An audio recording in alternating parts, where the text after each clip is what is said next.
राज्यसभा चुनाव को लेकर मध्य प्रदेश से लेकर झारखंड तक में पेंच फंसा हुआ है। मध्य प्रदेश में पहले ही अपने 2 कैंडिडेट्स का नामांकन करा चुकी बीजेपी ने अब तीसरे कैंडिडेट को मैदान में उतार दिया है। अब कांग्रेस प्रत्याशी मीनाक्षी नटराजन के सामने महेश केवट बीजेपी के कैंडिडेट होंगे।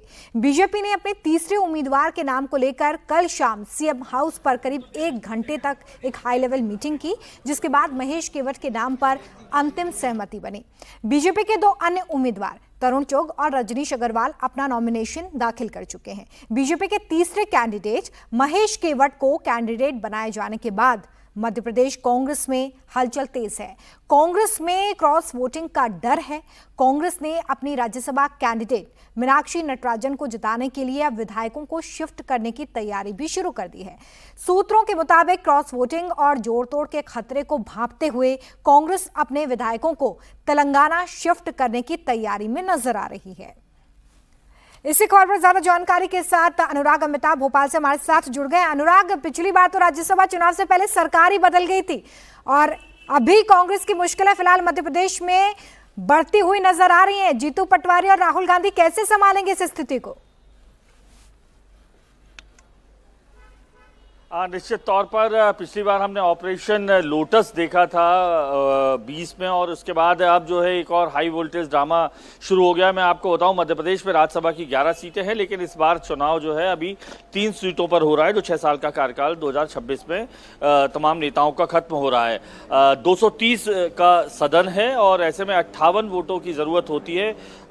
जो बीजेपी है, बीजेपी के पास 163 जो विधायक थे 2023 के चुनाव में, लेकिन कांग्रेस से दल बदल कर चुनाव लड़ा था उपचुनाव में कमलेश भट्टी ने अमरवाड़ा से, तो कांग्रेस वो बीजेपी में आ गया। इस तरीके से 164 विधायक इस वक्त बीजेपी के पास हैं।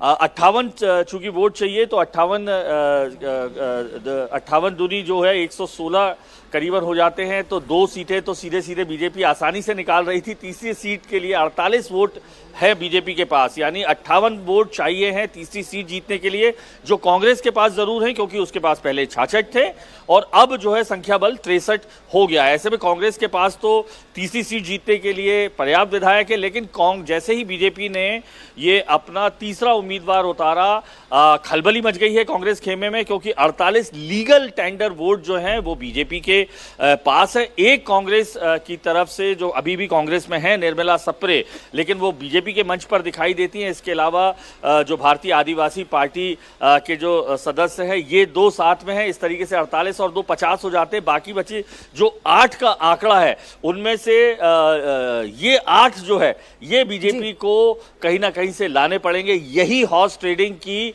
एक संकेत है, जिसको लेकर जीतू पटवारी ने कहा है कि बीजेपी दूसरे राज्यों में जिस तरीके से हॉर्स ट्रेडिंग करती है, क्रॉस वोटिंग करती है, उसी तरीके से यहां करने वाली हो। मैं आपको बताऊं, 3 दिन पहले संकेत जो है वो मुख्यमंत्री मोहन यादव ने साफ तौर पर दिए थे कि तीसरी सीट आकर जाएगी कहां। 3 दिन पहले संकेत दिए, 2 दिन के अंदर तैयारी हुई, हाई लेवल मीटिंग्स हुई, यहां से लेकर दिल्ली तक चर्चा हुई और उसके बाद अब 48 सीटें यानी 10 सीटें, अभी 48 का जो है अभी जादुई फिगर 58 का है तीसरी सीट के लिए, बीजेपी के पास 48 हैं।